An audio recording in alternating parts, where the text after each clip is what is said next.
নমস্কাৰ। আজি মই তোমালোকক কোনো এটা সংখ্যাৰ গুণিতকৰ ধাৰণা বুজাই দিম। চোৱা, গুণিতক মাল্টিপুলছ এটা সংখ্যাৰে যিবোৰ সংখ্যাক বাকী নৰোৱাকৈ হৰণ যায় সেই সংখ্যাবোৰক সংখ্যাটোৰ গুণিতক বোলে। যেনে তুমি 2ৰ গুণিতক উলিয়াব লাগে, তেতিয়া আমি লিখিম 2 পূৰণ 1 সমান 2, 2 পূৰণ 2 সমান 4, 2 পূৰণ 3 সমান 6, 2 পূৰণ 4 সমান 8। এনেকৈ তুমি পাই থাকিবা। নেক্সট পাবা 2 পূৰণ 5 10, এনেকৈ পাই থাকিবা অসীমলৈ।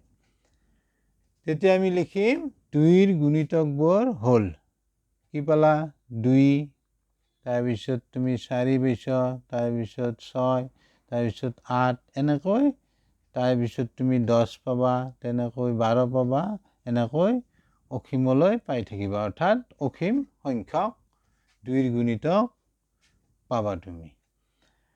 এতিয়া তুমি চোৱা, সংজ্ঞাটো মতে এটা সংখ্যাৰে যিবোৰ সংখ্যাক বাকী নৰোৱাকৈ হৰণ যায় সেই সংখ্যাবোৰক আমি কি বুলি ক'ম? 2ৰ গুণিতক। এতিয়া আমি 2ৰ গুণিতকবোৰ হ'ব এনেকৈ পাই থাকিবা। অৰ্থাৎ চোৱা, এতিয়া 2ৰে 2 হৰণ যাব, 2ৰে 4 হৰণ যাব, 2ৰে 6 হৰণ যাব, 2ৰে 8 হৰণ যাব। নেক্সট আৰু ইয়াৰ পিছত পাবা নহয় তুমি 10, 2ৰে 10কো হৰণ যাব। তেনেকৈ তুমি পাই থাকিবা। নেক্সট তুমি চোৱা আৰু এটা উদাহৰণ, যেনে 3ৰ গুণিতকবোৰ আমি লিখিব লাগে। 3 পূৰণ 1 সমান 3 পাবা, 3 পূৰণ 2 সমান 6 পাবা, 3 পূৰণ 3 9 পাবা, 3 পূৰণ 4 কৰিলে তুমি 12 পাবা।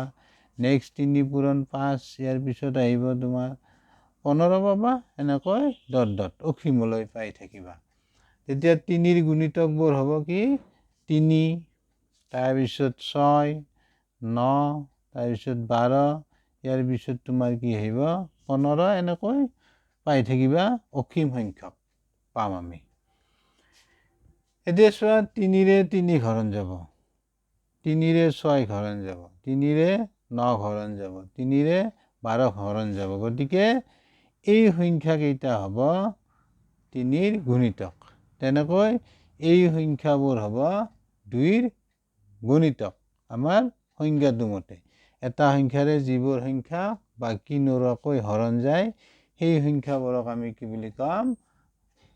সংখ্যাটোৰ গুণিতক।